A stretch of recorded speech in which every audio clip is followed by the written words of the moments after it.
Welcome to What About My Practice, where we looked at the different aspects that affect our private dental clinic.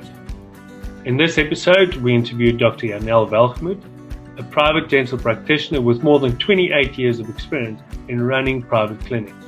We speak to her specifically about the impact coronavirus has had on the finances of her business.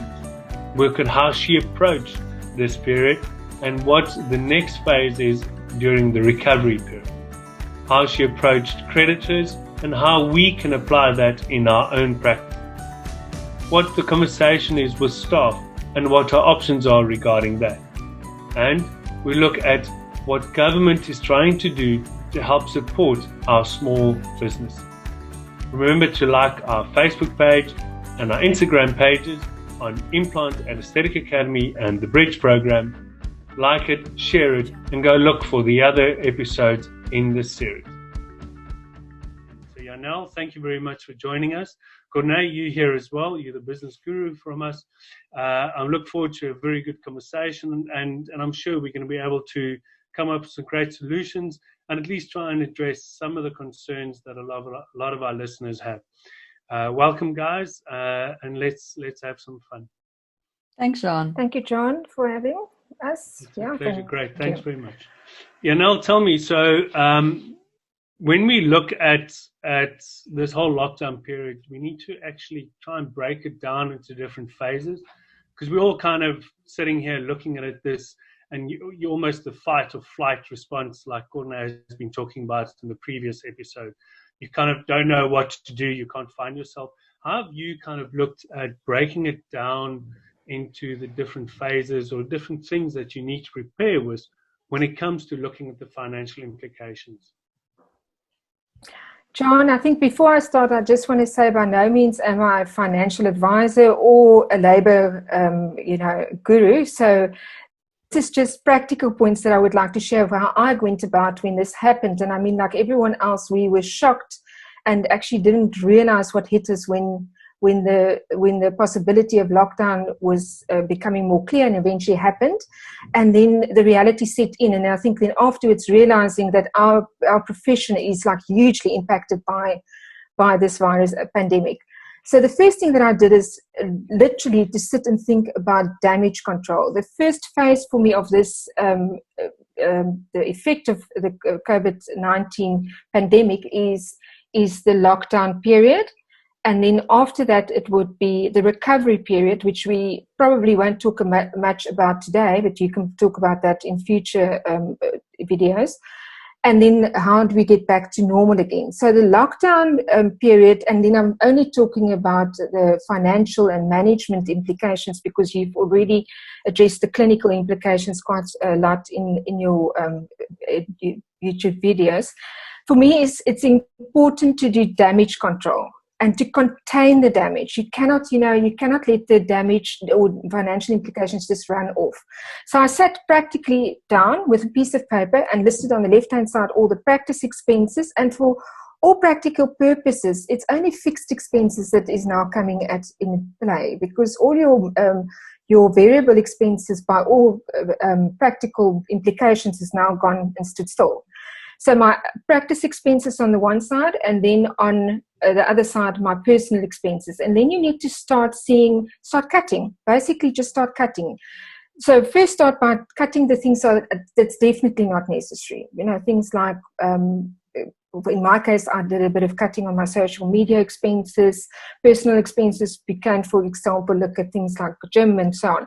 And then after that, that's the unnecessary expenses, the nice to haves. Then after that, you start with your biggest expenses. And with biggest expenses in most practices, that is our staff bill, and then also our rentals and asset funding, like your, and then start from there. Corne, can you just to clarify for us, just try and explain what you see as a differentiate between what is a fixed expense and what is a kind of variable expense, just so we can kind of get an idea of what it is we're actually looking for? Sure. The fixed expenses are the things that would normally stay the same. So that's what Janel has mentioned now, your rent. Your staff is also a fixed expense, staff salaries. things like paying back loans or debt, and then things like having an IT, maybe a service where you're paying someone a monthly fee, or paying a monthly subscription for your software, for your dental software. Those are all fixed expenses. Paying for your credit card, paying for your bank facilities. And then variable expenses, we think of things like lab, which is a big variable expenses in our case. And I think it's interesting to just also think of the fact that we're doing this on a 30-day account.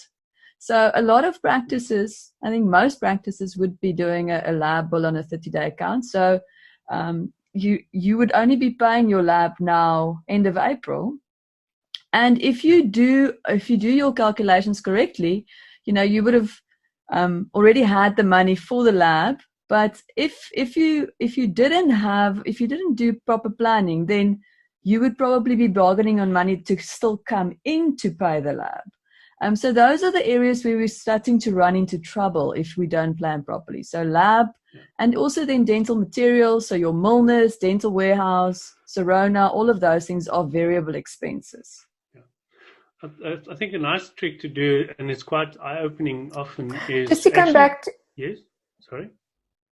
I was just saying... sorry, what I wanted to... There's a bit of a lag. Sorry, guys. Okay, let me just finish quickly.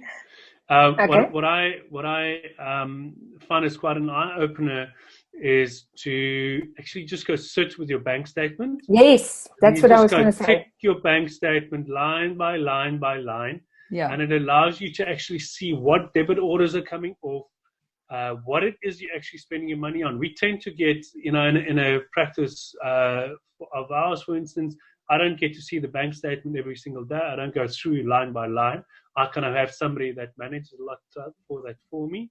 But it's important that you understand line by line by line exactly what expenses are being paid, because you'll be surprised how many little debit orders are running off for the weird and wonderful things that you forgot about that are there to sustain your practice. And then you don't calculate. It just disappears on your bank statement, on your balance sheet at the end of the month. So that's a very important thing to do.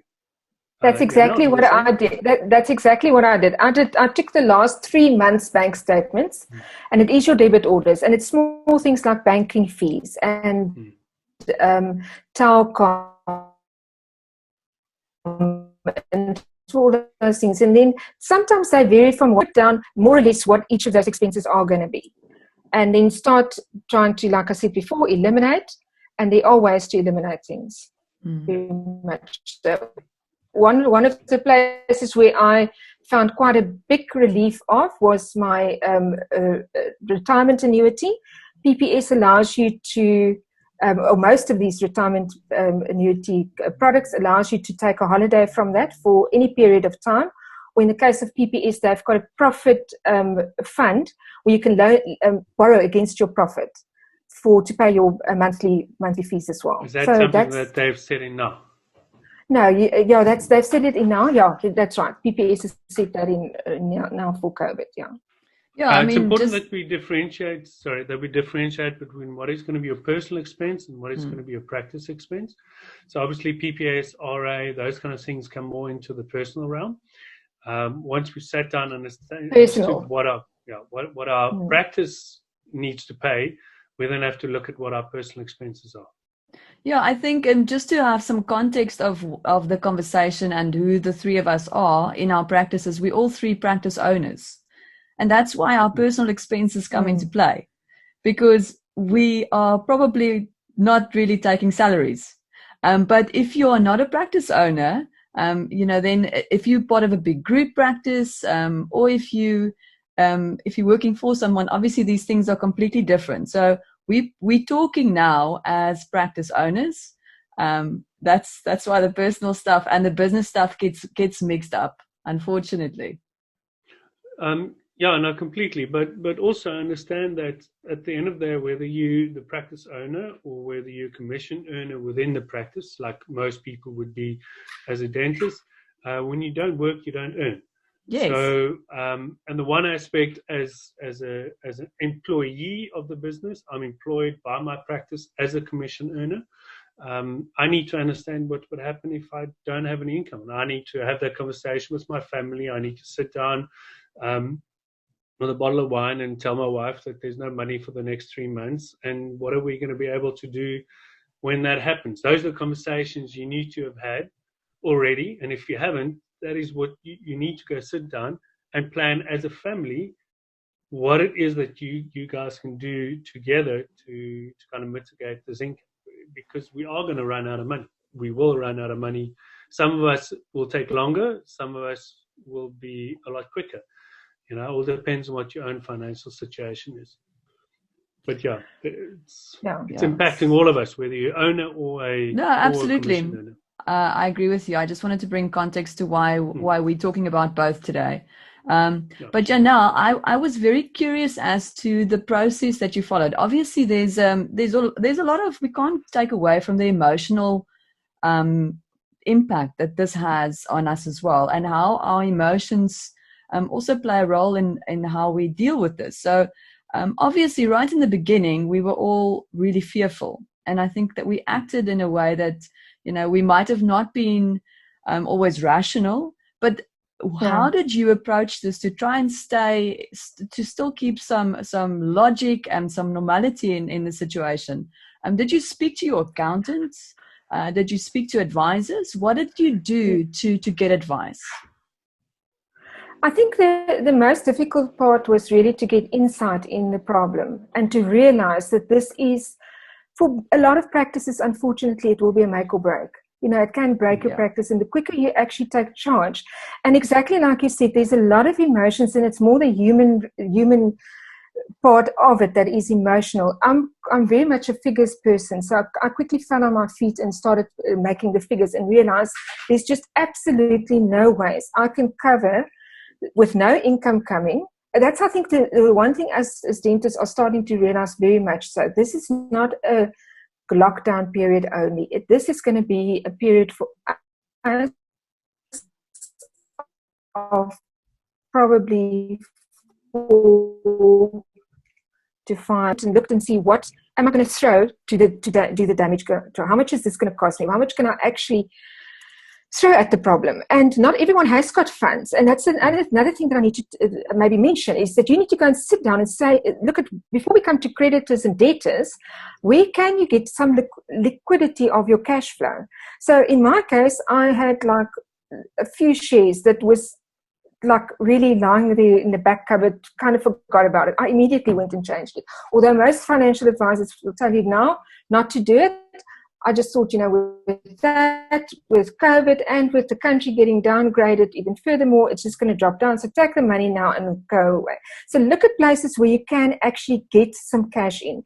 For some practices, it might be that there's still a lot of patients that are owing you, and you need to work on that fast.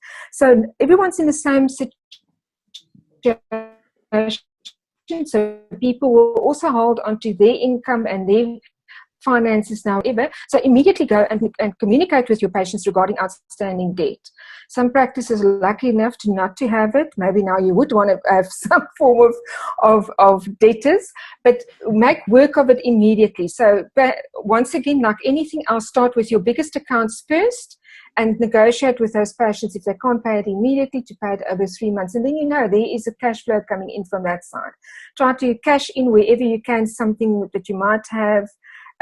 Even if you have to go as far as use some of your retirement annuities, there are options. There you can speak to your financial advisor. Go and speak to your private banker. See if there is a low interest loan that you can take. Have you got access to an overdraft facility, or maybe an access bond or anything like that? Just see where you can generate money to carry you through for the next few months, because that's what you're going to need to do. And then as far as the creditors is concerned, once again, start with your biggest creditors. I'm not talking about suppliers, and phone them immediately and negotiate with them. Your labs as well, phone before they phone you, and then set something in place that is comfortable for you. Most people are in the same position, so most people would rather take half an egg than no egg, or wait for their money knowing they will get it all. So people are very lenient now when it comes to accommodating financial arrangements. The same with your rental. You can contact your landlord. I did so as well, and I must say my landlord hasn't given me a solution yet, but he sent me a mail that is very positive. So sometimes you might have to renegotiate. You can also be first at putting a suggestion forward to what you would like, what you would like to suggest. You know, what I would like to have, and see what comes from it. There's no harm in asking. So that's the debtors and the creditors, and then the so next if thing I is can, wow. not to interrupt you, but I think just a point that I thought was really important that you made there is that you mentioned that we need to talk to people, and I just want to bring some emphasis to that. I don't know about you guys, but I can't recall the last time that I had to worry and ask. I think of how can I ask someone for money, or how can I ask for an extension, but I have actually, I grew up in a not so wealthy family, and I can remember times as a child where that was the situation. So I think we're so fortunate to be in positions where we have these advantages. We have so many different things that other people don't have. So we're not used to this situation. So don't fall in the trap of just putting your head in the sand because you don't know what to do, and because it's scary, and because we're used to making it. Rather start talking to people, talk to advisors, talk to financial advisors, talk to your accountant, and then start speaking to the people that you owe money. Don't just ignore it until the day that they start asking you. Very good advice that I got from someone was that, if you go to someone, if you go to, for instance, your landlord, and that's what John and I, that's what we're busy doing now with Growth Point, and we're going to go to them with a plan. We're going to show them how our projections will look for the coming months.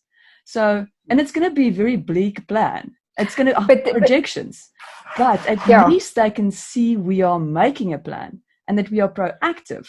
So we are having a conversation. We're not just not paying them. And I think that's so important. It's so easy to just not pay and then to just, hope that no one calls you on it. That's not the right attitude to have.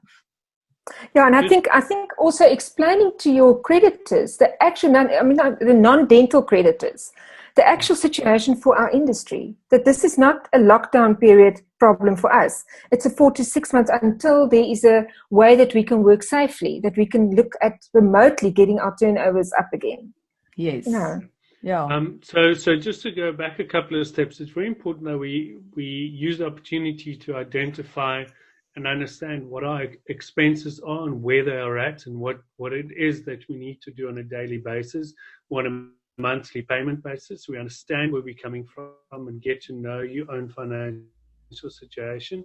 Once you've got that, you need to be open and proactive in speaking to creditors. Once you've identified the bigger guys, go to them and talk to them about what your situation is. Explain to them, if they're not dental, why you need to go through these phases and these steps, and how dentistry is impacted in this whole pandemic. And then it's really important, which is what I want you to just kind of work with us as well, is to be able to do that, to be able to discuss with your creditors the situation. You need to come up with a plan. And you need to go, like Corne said, you need to go with a structure, is what you like to negotiate with. To do that, you need to understand what your cash flow is. You need to understand what money is going to come on, what money is going to go out, and then you need to project your cash flow over the next period, whatever phase we're in. So, Janel, if you could just look at what you're projecting, or how you projected your cash flow for the next period, the different phase you're looking at? Yeah, well, what I did is I actually started from the back forward. So I said, this is the amount of money that I can spend on this disaster. And then I went and did my budget of what all my expenses are. And then I thought I was going to be fine for 6 months. And then it ended up I'm going to be fine for 5 months. Reality is I'm probably going to only be fine for 4 months. because, there is always that. But also, I want to come back to negotiating with your creditors and so on. Also, apart from initiative, be creative as well. There are things like, for instance, leases that you've got. I've got a telephone company that does our voice over internet phones. And with them, I said to them, I really can't afford to pay rent for the next 5 months. Why don't you just extend the lease at the end of the period for 5 months? They're actually going to benefit, because by then there's an increase of rental, pro rata increase of rental. So, be creative and make the suggestion yourself. But anyway, to come back. So I actually went, like I said, and said, this is what I can afford. And then you start putting all the puzzle pieces together, and this I have to get rid of. And, try to pay for you, if you can, the creditors off as quick as you can, your smaller ones first, and your bigger ones you're going to get and negotiate something with. And try to get literally holidays, payment holidays from people. That's your best scenario, is to get a payment holiday of 3, even if you just negotiate 3 months. That's what I'm trying to do with my rental. I haven't got, you can't, and then it comes, I think one should start talking maybe of the staff issue, because that's the other one. Your other big single expense is salaries. Yeah. Before we get on to the staff, Corne, would you like to comment? I know we kind of went through that whole process. We're looking at what is our cash flow projections for the next 6 months, in fact, all the way to December. So we're trying to look at a percentage of what your income was in February, and we're looking at percentage-wise how that's going to roll out over the next 6 to 8 months. And every month, hopefully, we're projecting a slight increase in our income to a level by December. And then if you want to elaborate on that, how we looked at that? Yeah, so we started from a baseline of looking at where we normally get money from, and that's the type of procedures that we do. And we've got a very good idea of what we need to do to cover our expenses. So that's also a point that Janel made earlier, is that you need to know what your expenses are. So that's where you start. And then you get a bottom line for what you can keep the practice going for. And then you start without your salary, without the director salaries. And then you work another one out with our salaries. So that's the way that we've done it.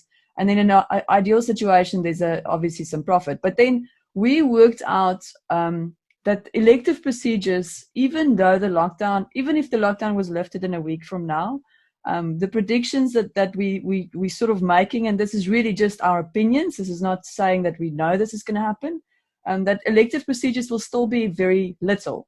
So we don't foresee that we will be doing big rehabs or big cases or lots of veneers and cosmetic treatments. So that's a big part of our income. So if we don't get that part, then we're looking at probably about a 10 to 15% of what we normally would have for the first month. And then we built on that as a sort of a projected an income increase of 15% more or less every month. But by December, we were still not at 100% capacity of what we were doing last year, December. And that's the way we're looking at it. And hopefully we're wrong. But if you think of elective procedures, that won't probably be the same. And I think, that's something that we can mention, is that, we have to start thinking outside the box. We can't just think the same way we did before. We have to look at dentistry completely differently. If you're in a private practice, if you're fortunate enough to be able to charge higher than medical aid rates, it is going to be different. It's not going to be the same business model. So hopefully we get some cool ideas of how to get out of this. But yes, that's the way that we looked at it. So we kind of looked at, just to recap, we looked at a two-phase approach. One is understanding what our expenses are and really cutting down on all the non-essentials as far as possible. And then we looked at a projected income over the next 6 to 9 months, take into consideration the market and how the market's going to perform. And we try and see at what point are we going to get to a break even, and at what point are we going to now be able to pay back the debt we created in the months we weren't breaking even? Because there's one thing to say that we shut down for months. Now I've got a month's worth of expenses I need to pay. The problem is that it's going to take another 3 months to get to a point where you're actually earning enough to pay that month's expenses. So when you talk about cash flow projection, it's about at what point are you going to have to pay what creditor, and where are you going to find the money to be able to do that. So it's very important that you have a clear idea of what that line is going to look like, so that you have at appropriate times pay the appropriate creditors. And when you negotiate, because it's brilliant negotiating a rental agreement with your landlord or with your your lab bill or with your suppliers, and then in 3 months' time you need to start paying them back. But in 3 months' time, you're still not earning the same amount of money you made before, and you have the expense of having to you needed money to make money in that month. So now you've got that month's expense, plus you've got the 3 months back from that. So it's about really having a clear idea of how that's all going to fall into place over this period of time. Yeah. I think the reality of it, unfortunately, as much as you can look from all angles at it, is that income for us will be, you can almost say, rock bottom. Yeah. So that's the one thing. So and it's not going to take us. You can make your predictions and so on, but I don't know. No one knows what is lying ahead for the profession. So what I said earlier is you need to go. Your best scenario is to work your hardest to try to extend those expenses for as long as you possibly can, with either adding it on at the end of periods or getting holidays or something like that. Coming back to the recovery of it. All that we're doing by doing damage control for whether it's 4 months, 6 months, or whatever it is just buying time. Buying time to see how we're going to put our profession together again, how we're going to put our career together again. And there is a few options for that. Either how are we going to actually get a safe space to work in again? Because until we've got a safe space to work in, our income is basically non-existent. You can overcharge patients for a emergency for so long, and that doesn't become viable. So it's buying enough time, and that's why I say I think it's going to be 3 to 4 months. There is now hope that there will be a serological test soon that will be available, and then you hope that we will get it in South Africa soon enough. And then working with trade as well. I mean, I phoned Milners, I phoned around to find out if, and spoken to Southern Implants as well to see if they are actually looking at getting serological tests, if they are becoming available, which the Americans now say would be within the next week or two, if they are already starting to negotiate for South Africa, because our industry will depend on that for a safe space. But anyway, coming back now for me, it was just, I bargained on almost no income. Looking at where you can get money, where you can put off expenses, and just to tie you over. Yeah. Almost like a 3 months no income period, and see what happens. Yeah, because it's going to be drips and drabs that's going to come in, the little bit that you are going to get. Yeah.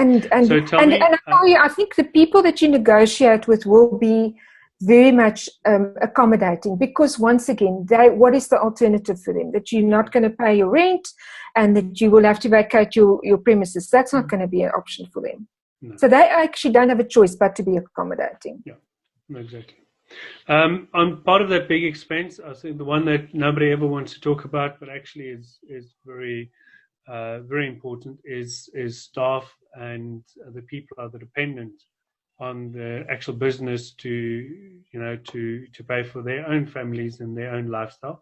What are the options open to us for that, and how do we actually approach that? What do we? Okay, that was a very difficult thing for me, because I mean I've got quite a big staff complement, and I've got a fantastic staff that has been with me through many years, and through all the times in the practice, growing in the practice. The reality is that it is impossible for me as practice owner to look after them indefinitely. Even initially I thought I would do it for 2 or 3 months, and then what then? Then after that, then we can't go any further. So I had to make the hardest decision, and in my case, I've actually decided to close the bigger practice and then move forward and start from scratch in the smaller practice. And that's what everyone's going to have to do, is you're going to have to decide how can you consolidate and how you're going to start from scratch, basically. And the quicker, and if you can contain your costs, the quicker you can actually be up and running, and the quicker you will get break-even point, and the quicker you will get into profit margins again. So that was the very emotional thing, is to consider the staff. And the only thing that I could do is to be as good, as fair as possible that I can be to each staff member. So I had to decide which staff members I'm going to keep and which staff members I'm going to have to let go. And that's unfortunately the reality of everyday life in South Africa. So I did retrenchments. And then with the retrenchments, I was extremely generous in giving them what the law required of myself, and a bonus, so that I can set them up that they will be fine. Obviously, they then go into the UIF system where they can claim for the next 6 months. And with the package that I've offered them, and they're looking, and if they're working carefully with their money, they should be fine for 6 to 9 months. In which time period, I hope that we can pick up the pieces afterwards, and you can look at re-employment again. Another advantage, that's not so great for people to lose their jobs, but as long as you make sure that they are going to be fine for a while. The other thing that one will have to remember in the recovery phase is that you're going to have to renegotiate salaries. We won't be able to offer the salaries that people can just be happy to have a job. We don't have jobs at the moment, so that's how I handled the staff matters. And then also for the rest of the staff that I kept during the COVID period, they will also not earn a full income. So there is the availability of the TERS platform of UIF, where there's a temporary relief to subsidize the income of staff members during the COVID period. Thanks, Janel. It's obviously a very emotive issue, and it's very difficult, and we all love our staff, and we're dependent on all of them every single day. And just like us, they have families to look after. So we want to try and be as fair as we possibly can with everybody and understand their own circumstances. But obviously there is a bigger picture. Fortunately, there are structures in place that can assist us in that, to kind of lighten the load. Corne, you've got some things there that you can share with us? Yeah, I'm just opening here on my screen the document that's available everywhere. You can really just Google this. And it's about the TERS fund, or the TERS Benefit Easy Aid. And it gives you all the information you need of how to apply, and what the routes are and what this is for. So, Janel, please correct me if I'm wrong, but just in summary, as far as I understand, this fund is applicable for employers that are paying UIF. And then it's only applicable for the time of the lockdown. So that's how I understand it as well. Yeah. So, and then the way that this would sort of play out practically is, if you give your employee partial employment, so you, for instance, say that they're only working 2 days a week, then this fund would contribute to the 3 days that they are not working. And that's a way that you can supplement their income. So you're going to pay them for the 2 days, and then the 3 days will be then paid. And as far as I understand from the fund, it can either be paid to the employee or to the employer. And then that's the way that the fund then subsidizes the partial income. I'm not sure if it also applies to complete loss of income, but that's the way I got it. And then the other docs, do you want to look at the other? Can you just tell us where that document can be found, where we can go look for it? So I found it on the labor law on the labor website. Let me just double check here. What was it? It will be on SARS, it will be UIF, everywhere. You can almost go anywhere. Just Google COVID-19. It's labor.gov.za. So ZA, yeah. So quite easy to find. And then it also gives you you fill in a whole bunch of stuff, and then you have to email it. We've spoken to these people actually a couple of times over the phone as well to get some info. And even though you're on the line holding on for quite some time, they're very helpful. So if you have questions, I would suggest that you phone, and then just be patient to hold on to the line. The people that you will get on the other side are really well equipped to answer your questions. The other document? The other document that I can share is the SAFT fund, but that is not anything to do with staff. So I don't know if you want to maybe just finish with the staff part of the conversation, but these are just other funds that are available. Do you want me to go on with this? You can. That's fine. Yeah. While you've got it. So these are also just funding. This is a South African Future Trust, and it's just Nedbank is helping them to do the applications, but it's not necessarily a Nedbank thing. But you can also apply for this, and there's a whole process that you have to go through. This is for relief for businesses that are affected because of the virus. And then, as you all know, the other thing that we have available to us is the SMME grants or funds. And there are 3 different forms that you can fill in. The one is the Business Growth Resilience Facility form, then Debt Relief Scheme form, and then the Financial Relief Application form. And everything is a different criteria. So it's really worth looking at these things, and I don't know if we're going to see this money or get this money soon, or I'm not sure what's going to happen. But just apply. Just apply. And apply in the correct manner. Make sure you get your accountants to help you if you need any help with. I mean, I didn't understand half of the stuff that they asked me here. So my accountant is helping me to fill in the forms. I think with government stuff, it's really important to fill it in correctly the first time. So although we are looking at quite a bleak picture, there are certain structures and things that have been put in place to try and assist us as far as possible, whether it comes from assisting staff and bank staff through UIF or the Futures Trust.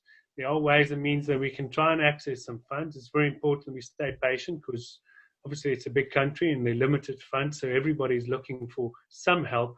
But there is something out there we can try and to look for, be patient, go and look for everything, go and find it, and try and apply as many different ways as you can. So there is something there.